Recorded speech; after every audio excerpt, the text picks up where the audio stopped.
Hey, hey, hey, what's up, fam? It's Tuesdays with Tawana.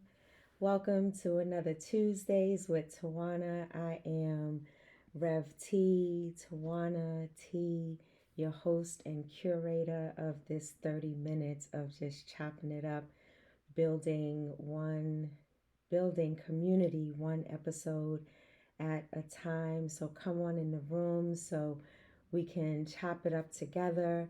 If you are joining us for the first time, welcome, welcome, welcome, welcome. Thank you for joining. If you are watching this on Facebook Live, then you'll know that if you pop something in the comments, I'll read your comments. I love to insert your presence into this narrative and have a beautiful dialogue. If you are listening to this later on a podcast, because we do transform this from a vodcast to a podcast, you'll hear some welcomes and some excitement when people pop into the room. So that's what you are hearing.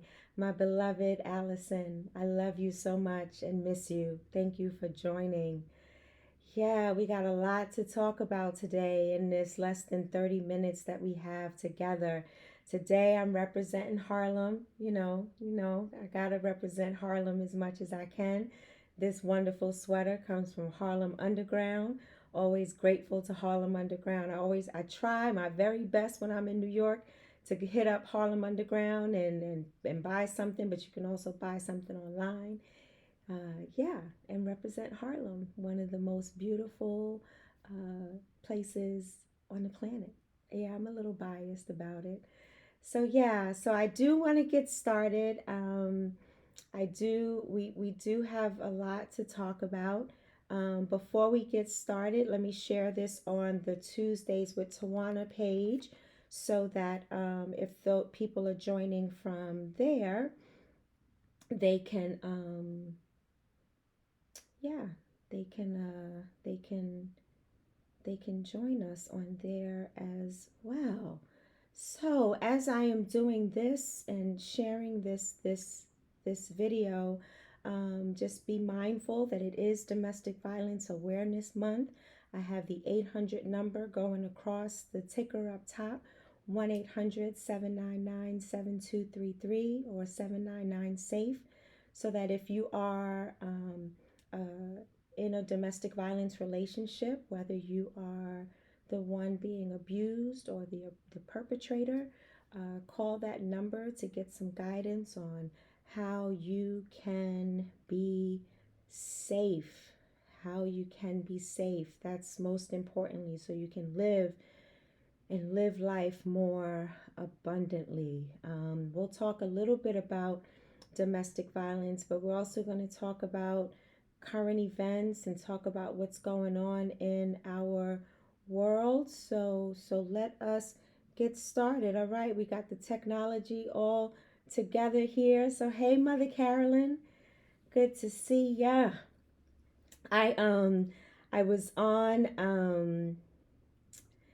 Facebook earlier today, and who I consider a dear friend, at least he's a dear friend in my head. I don't know how, if he knows how much I just honor and adore him and who he represents and how he shows up in the world. But he was talking about, how do people call people mom who's not their mom, right? Like my mom died when I was 23. So God has blessed me with many women who have become mother figures in my life. And just like we call Maxine Waters Auntie Maxine, I call those mothers Mother Carolyn, for instance, who's on the line, Mama Lovey, Mama Carrie, Mama Cheryl Sharif, may she rest in peace.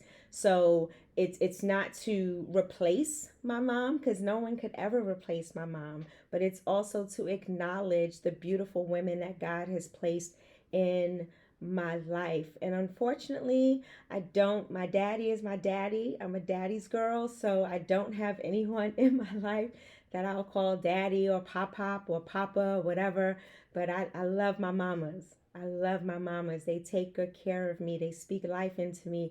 And then I have siblings, more siblings. I already have a lot of siblings, but then I have more siblings through my mother's in ministry. And I am so grateful because they cover me and they keep me. So I want to just put that out there and just say thank you, Mother Carolyn, for just being an awesome force in my life since 2008.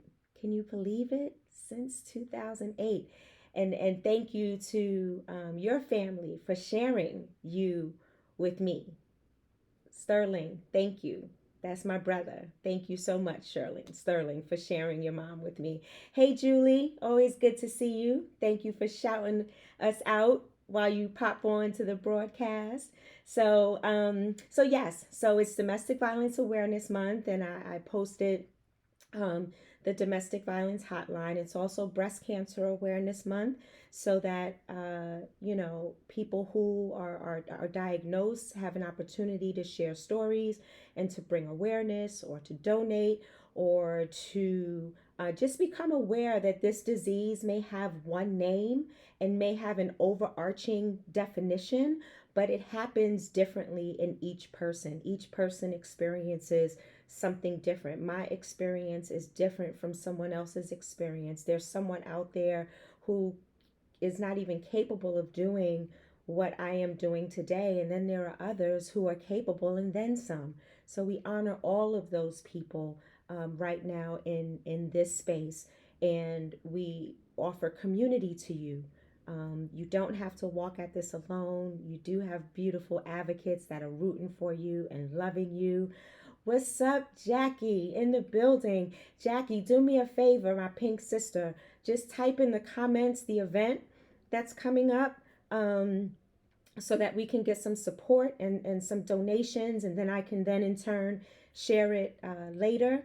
So, my beloved friend Jackie is also a breast cancer survivor, and we are having an event where myself, Jackie, and another pink sister will be sharing our story. I would love to invite you to come, and it's also to raise much needed funds for her organization. And so, yeah, Jackie, if you can pop in that information. And oh, my Shiro and my inspiration, you are, takes one to know one, sis. Takes one to know one. So yeah, so let's get it popping. Let's get it popping. I want to open with this quote from the yes, Allison, and you're my Shiro. We've been rocking together for a minute and sharing stories and laughter and tears and everything in between, and I just love you dearly. And who would have thought, like racial justice work, it runs the gamut from tears to sorrow to happiness and joy, right? And I have built some wonderful friends, people who I truly consider my friends, and I don't take that lightly, like Julie and like Allison, who have been journeying with me, not only through this on this breast cancer journey, but also with racial justice and trying to address the ills of this society. So as I take a deep breath, the late Maya Angelou said, the love of the family, the love of one person can heal. It heals the scars left. It heals the scars left by a larger society, a massive, powerful society. And if I can paraphrase or sum up what I believe that quote is saying for me for such a time as this, is that if we continue to love, like I can love you and not rock with you, full stop. And that is okay. I can love you and still rock with you and disagree with you, and I don't have to throw you away. I can love you and agree with you and rock with you. I mean, there's so many different ways to approach this thing called love, right? But as long as I walk away, as long as I'm in the moment, as long as I am loving beyond measure, beyond situation and circumstance for me and my heart and my peace. Yes, Coleman. Yeah, yeah. it's the love that is going to carry us through and beyond. It's going to be the love that heals. When I do this broadcast and I talk about building community one episode at a time, I am really talking about us coming together and healing together, sharing our stories, loving one another with unconditional positive regard. And then if it's not reciprocated, or if you're causing me harm, or if because of your own ignorance or not knowing, then I depending on the situation or circumstance, we might be able to have a conversation to build and to learn, or it might not be my role, it might not be my lot, it might not be my responsibility. So I'll just walk away, but I'll walk away with some semblance of peace in my heart, right? Thank you, Jackie, for posting Candid Conversations. If you would take a look at that via Zoom, yeah, if you need more information, it's Sunday the 17th from 1 to 3 Eastern Time. If you need more information, just hit me up on Facebook and I'll be happy to share some more information. But this thing called love, right? It's so big, and yet it can be so small and so intimate and so beautiful and so wonderful, and it takes care of us. Love is this action, right? That covers us, that keeps us, that comforts us, that heals us, that's truth telling, that's shocking, that it's all of these things. And if we hold that in a container, my writing professor talks about, Elaine Gale talks about holding this space in a container. If we hold it in this beautiful container with these virtual walls, because we don't want to put love in a box, right? We want it to go out to the masses. We want it to be like a light that shines, your light that shines from your heart chakra, right? We want it to shine so that other people can see your light, and also then light their own, because it might be dim for a moment. Their light might be out, and it takes light to then enlighten someone, right? So talk about enlightenment. You can't believe everything that you read, right? So I want to talk about Jelani Day. I want to speak his name. If you don't know the story of Jelani Day, please look it up. Jelani's mother released a statement today because there was a horrific story going around saying that it reminded us of Emmett Till. It was very triggering, and many others, black folk, black beloveds who were killed because of either the color of their skin or because of the color of their skin, right? No worries, Tammy. I'm glad you're here, my beautiful niece.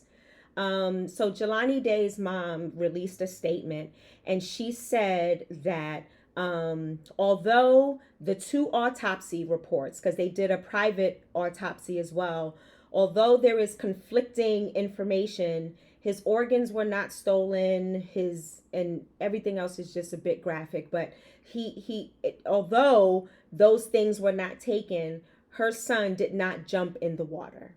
So they need to investigate what happened to Jelani Day and find the people that murdered him. So I just wanted to put that out there as a truth, because I read an article. I thought it was the Chicago Sun Times, and it was not the Chicago Sun Times. So I immediately took it down when I realized that it wasn't a reliable source, a reliable resource.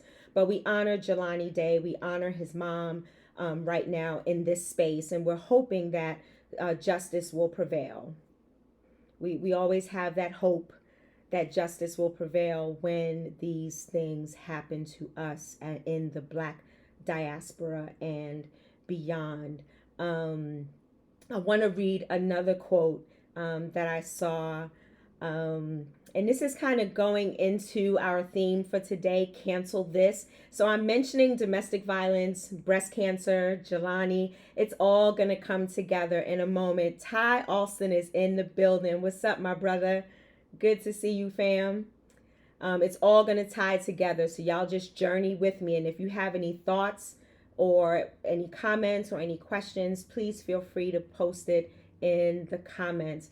But this quote says, "You can't change me, but what you can do is create a space for change. Lead by example toward change. Be a catalyst to change. So please don't judge me. Don't cast me out. Don't yell at me. Don't tell me I don't belong. Don't tell me I ain't worth it. I get enough of that every day. So I just need you to listen. Hey, Donald, I love you. I just need you to listen. And if we can all take that, I'll post this quote later. Unfortunately, I don't know where I got it from. I copied and pasted it and then lost the source of it. So I will post it and hopefully find the source of this quote. But sometimes this community, no, not our community. Well, yeah, our community too. We're quick to throw someone away when we don't agree. And when I was talking about love, and I can love you and just not rock with you, but it doesn't mean that I have to throw you away. It doesn't mean that I have to totally dismiss you. That's white supremacist culture, right? That's white supremacy culture. And let me talk about that for a moment, these systemic ills. One of the many reasons why I do what I do, we talk about systemic ills and systemic things that oppress us or historically oppress us or marginalize us or dehumanize us and degrade us. And it reminds me somewhat of when a person, you're sitting in a classroom and there's always that one person that's late, right? But the teacher, professor, whomever is always talking to the people on time, saying that you got to be on time. I'm sick of people being late or it's unacceptable. But you're talking to the wrong people. You're not talking to the one person that keeps showing up late because they're not there to hear your grand announcement. So even sometimes we make these blanket statements. We make these blanket statements like cancel culture, cancel Dave Chappelle, get him off of Netflix, cancel this person, cancel that person, because they say things that might be harmful to you. I'm not going to dismiss your harm. I sit with you in that healing space. When we were talking about love, I sit with you in that loving space so that we can come to a space of understanding where don't judge me, don't cast me out, don't yell at me, don't tell me I don't belong, don't tell me I ain't worth it. I get enough of that. I get enough of that at school. I get enough of that at work. I get enough of that in the grocery store. I get enough of that in church. I get enough of that walking down the street, jogging, playing in my grandmother's backyard, sleeping, going to the store, buying Arizona and Skittles, driving. I get enough of that. So don't dismiss me. And then when you do try to dismiss me, this is what building community is all about. Hey, Christina, I'm so glad to see you. What's so amazing about community is when we begin to make noise against the status quo and against those systemic ills that happen, we have an opportunity to address individuals that are a part of the collective. Hear me, please. Systemic ills are not created on their own. They're created by people. It's enough people that are galvanized to form this system. So on the flip side of that, there is enough of us to go against the status quo.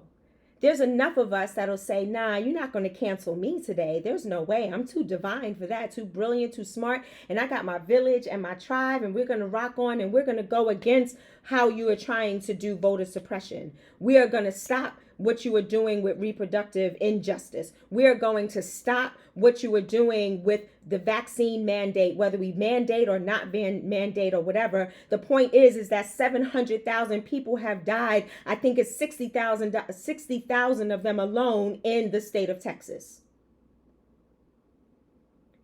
So you can't just arbitrarily cancel me because you think you have some power to cancel me. So things have changed. You know, we see a lot more diversity on the screen, a lot more journalists, screenwriters, movie stars, wealth builders, investors. We see a lot of people of color, specifically Black people going out there, doing their thing, making their presence known because it's inspiring to others, right? Some of our children or like my grandson, he knew what it was to have a black president firsthand. And some of them, that's all they knew at the time for 8 years was a black president, right? Not all of us can say that after all the years that we had to deal with racism and sexism right from the top, right from the commander in chief. So when we talk about cancel culture, I want to offer something to you on today. A dear friend of mine, he quoted something on Facebook. And yes, so I didn't want to say this quote without his permission, and I got his permission. So Joshua Lazard and Christina, my people from the Interdenominational Theological Center in Atlanta, Georgia, Coleman.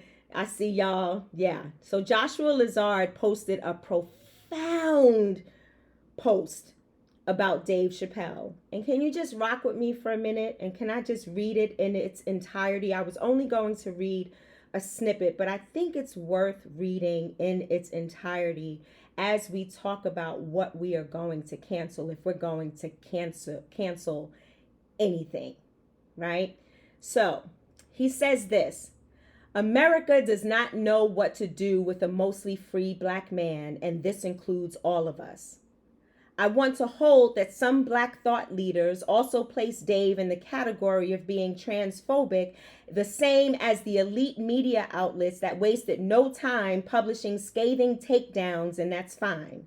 What's not fine is the proof texting the brother as though this wasn't a masterful architecture of black comedy and the black prophetic tradition. Let me pause right there for a moment. See, one does as one knows, right? So proof texting, for those who are not preachers, is when a lot of preachers and pastors and leaders, they'll pull out a text and make it work to their beliefs, not looking at the context of the text or the Sitsum Laban or the story behind the text or what was going on in the community when this text was written. They just take out this one sentence to bash homosexuals or to silence women, and they'll take that out to go to work for their ulterior and maybe sometimes not ulterior motives, right? So that's when they proof text. They just take out this one thing and they run with it. He says Dave was quite clear. His issue is with white folk. Everything else is subliminated. So we talk about this systemic ills, right? The systemic ills of over 400 years. We just celebrated Indigenous Peoples Day on yesterday.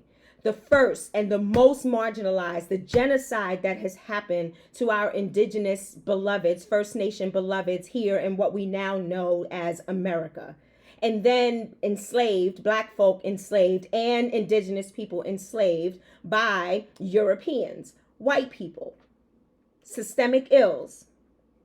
If one thought his joke was about North Carolina bathroom law was problematic, then you missed the point. You missed him pointing out the absurdity that such a law was even passed. You got to see the closer with Dave Chappelle. If one thought his joke was about the baby was insensitive, then you missed his point about how the death and violence are socially acceptable when it comes to black men. No one was talking about canceling him because of what he said about the baby. No one is canceling him because of what he said about the bathrooms.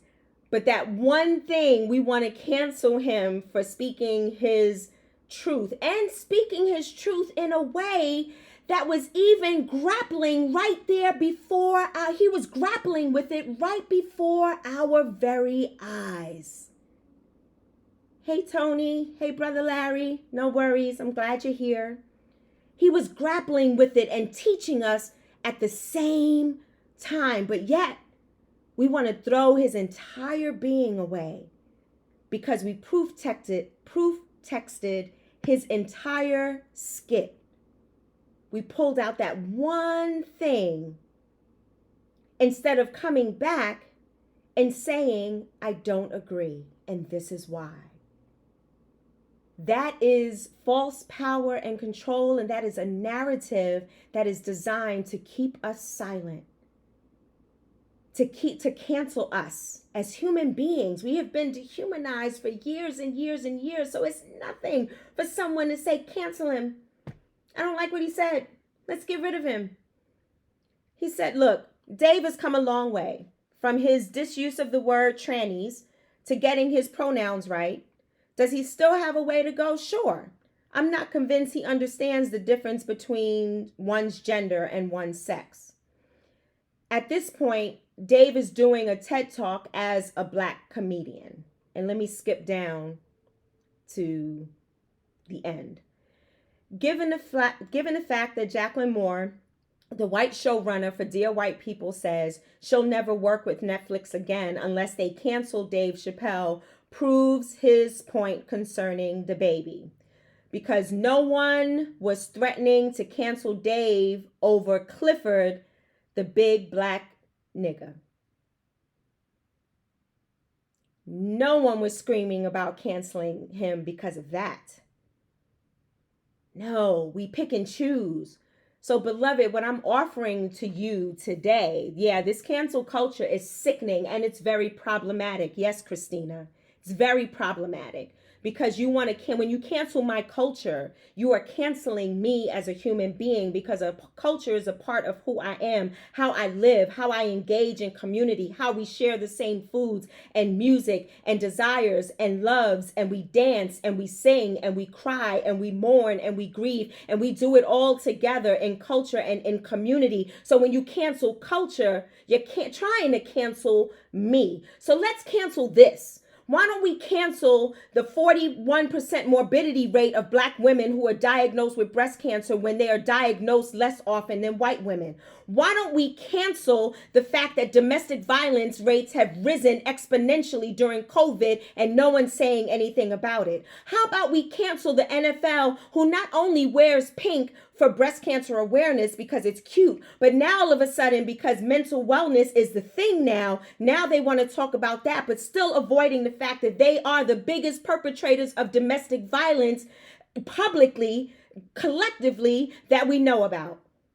Let us cancel the fact that PG County and other counties that are Black, well-to-do counties have the poorest educational rates. And their schools suck, but they pay the highest taxes. Where's the money going? How about we cancel that? How about we cancel the fact that someone like Jelani Day gets no press? No, we don't talk about his life because his life is not valued to the dominant white supremacist culture. But yet we'll chase we'll chase down the murderer of a white woman. And not to say that her life is valued any less. But if we want to talk about equality, if we want to talk about equity, because I don't want to be equal. This is not one and the same. I am not the same as you. I wasn't brought up the same as someone else. But equitable treatment, justice, building an egalitarian system. Why don't we cancel the fact that where I live is in a county.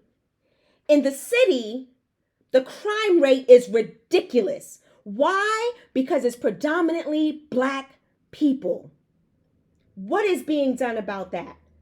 Christina said, disagreeing with someone or their lifestyle does not equate to a phobia. I can disagree with you and still move on in love. I can disagree with you and invite you into a conversation, into a space that this quote says, let us create a space where we can build communication. Let's create a space where we can lead by example for change. Let us create a space where we can have conversations. But the elitists, the supremacists, the white people, the racists, they don't want to create that space because they feel that they are going to lose something in the midst of creating that space. because they got it unjustly. They got it on our backs. They got it by murdering us. They got it by raping us. They got it by dehumanizing us. They got it by using us in these clinical trials. They got it by Henrietta Lacks cells. They got it by ill means. So you think they're easily just going to give it up?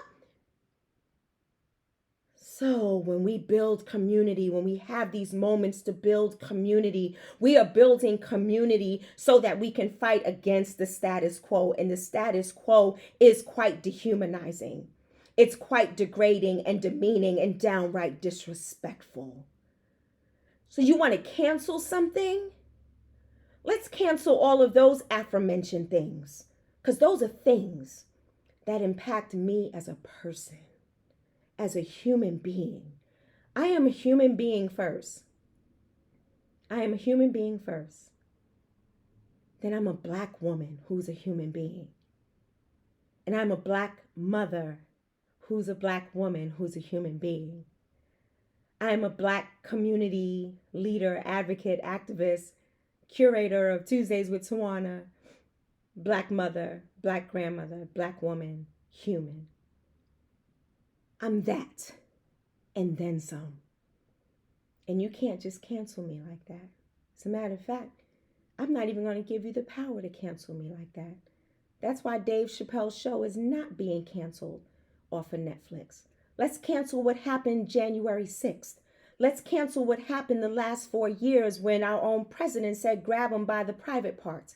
Let's cancel that. Let's cancel when he was telling people to take drugs and drink Clorox and all of that, and adding to the 700,000 people that died due to COVID-19. COVID-19, meaning it started in the year of 2019. They knew this was coming, but see, it doesn't impact those who have as much as it impacts those who have not. Not everybody has health coverage. Why? We can't afford it. Not everybody, and those who have health coverage can't even afford to go to the doctor when they're sick. They can only afford to go to wellness visits because they're free. Let's cancel that. Let's cancel the fact that I had to go to the pharmacy the other day and spend almost $200 for blood thinners that I must take. I don't have a choice in the matter because I have a DVT, because I have a port in my arm and it caused a blood clot. So they have to keep me on blood thinners to keep me alive. $200. And I'm unable to work right now. You know why I'm unable to work? Because it took me 15 minutes to remember the name of the person who posted this post by the name of Joshua Uppity Negro Lazard, because I couldn't remember. It took me forever to finish my dissertation because I had to take 2 medical leaves and then come back and pay my own tuition while I am not working because I'm unable to work because of the fatigue and the neuropathy and the muscle spasm and the scar tissue and all the other things that come along as side effects with cancer. I had to learn to deal with my triggers during this month because I'm a domestic violence survivor. So not that I ignore all things domestic violence, but I had to learn how to deal with my triggers. Learn what will give me peace. How can I then heal someone else or create a space, to heal with someone else when I'm doing my own healing? Because it doesn't just go away. When you leave a domestic violence relationship, it's just the beginning. Let's cancel that. Let's cancel all of those things. We're not going to cancel culture. You're not about to cancel me. You're not about to cancel all of this. And all of my beautiful beloveds on this line who show up unapologetically just how they are, with their hair straight, locks, whatever, with their clothing, with their food, the foods, whatever, the music we dance to. When Alice Walker created the term womanism, a part of the definition is about loving fiercely and being able to dance and to love somebody else, especially a woman, and it has nothing to do with sexuality. It's talking about loving beyond measure and being able to move through this life like no one has ever experienced before. Because they don't know us. They're not trying to get to know us, because we're all about community. We're all about taking care of one another. We're not on this individualistic track. We're not on this power hoarding track. We're not on this either or. We're a both and kind of people. Both and. We can do this and that. So I can still love you and disagree with you. I can love you and disagree with you and not rock with you anymore and still be at peace and hope the same peace for you. So if we're going to cancel anything today, if we're going to cancel anything, let us cancel that which is trying to kill us. For every day, something has tried to kill us and has failed. Won't you come and celebrate with me that we are here, we are alive, we are building community, and things will change, but we got to speak up. And it's not about one person speaking up. It's about a community speaking up and speaking out and fighting against them taking away our voting rights, fighting against the George Floyd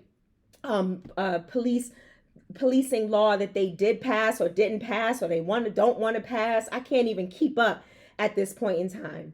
When we talk about defunding the police, we're talking about canceling a culture that was built to kill people from the beginning, to dehumanize people, to maim people, to have this power, this false power and control. That's what we want to cancel. Because that's the intent behind policing. Do the history. Read the history. So you want to cancel anything? Cancel that which is trying to dehumanize us. So Dave Chappelle, I'm rocking with you. I appreciate you coming out and just grappling with us and teaching us a whole lot. I laughed. I cried. I did the, okay, little sideways, all of that. But I took him for who he is, a human being, a comedian, a husband who is speaking his truth and grappling right before us. And if he is transphobic, that story he told about his friend didn't sound so transphobic to me. I won't blow it because some of you may not have seen it. Hey, Day in the building. Yes, let me read some of these comments real quick before we go. Day, yeah, agreeing. Both and kind of people. Christina said, and it's so sad that so many of our sisters side with feminism and not womanism when we are marginalized by the former. Feminism wasn't designed for us. So we created Black feminism. But guess what? We took the teachings out of feminism to create Black feminism. And we've come a long way. I rock with the Black feminists. Listen, the Kimberly Crenshaws of the world, the Brittany Coopers of the world who proclaim that they are Black feminists, the Bell Hooks of the world who claim she's a feminist. Listen, I rock with Black women. I'm not throwing Black women away because they're, choosing to identify with something and take something out of it. But I am a womanist at heart, the ITC, rolling with people like Dr. Melva Sampson and Dr. Jacqueline Grant and Dr. Carolyn McCrary and the late Dr. Katie Geneva Canton. Come on, somebody. I had those people around me, learning from them. So womanism is about centering the Black woman without decentering anybody else. If that's not liberating, I don't know what is. So I can be a womanist and still love my brother and still lift him up as we climb. I can be a womanist and love my Black self and all of that comes along with this.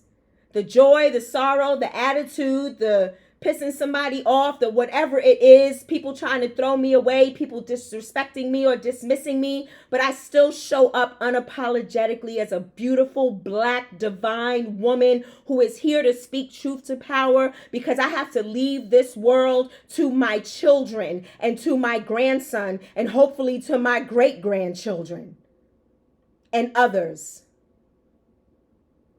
Womanism is about knowing who I am as a Black woman and honoring who you are. So, beloved, As we close this moment of community building, just remember, if we're going to cancel anything, let us cancel the nonsense that is happening with domestic violence and with breast cancer, with Black women. Let us cancel what's happening in our education system and the gang violence. If we're going to cancel anything, let us cancel them trying to take away our voting rights and making it much difficult for us and taking us back 50 years. If we're going to cancel anything, let's cancel the thing that which is dehumanizing us. Let us not cancel each other as human beings, because we always have an opportunity to create a space in love, because as Maya Angelou said, love heals. Love creates a space for us to heal together. I thank you for rocking with me. Angela is in the building. I love you. Yes, Day Day, rocking with Dave Chappelle. Davika, yes, you are a womanist, beloved. The Reverend Amber Jackson is Reverend Dr. Amber Jackson is in the building today. Oh, I love you more. I love you more. I love you more. Quante is in the building. Beautiful Reverend Quante. Listen. I love y'all to the moon and beyond. And until next week, thank you for rocking with Tuesdays with Tawana. I hope to see you on next Tuesday. I love you dearly. Brother, I love you, beautiful Black man. You are. So as much as you recognize this Black woman in her power, I recognize the beauty and the power and the love and the sacrifice that's in you and in all the other brothers that are on this line that I love so, so much. All right. I'm out, y'all. I'm out. Peace. Take care of you. Wear your mask. Get vaccinated if you can. Wash your hands. Stay safe. And give me 6 feet. All right. Later.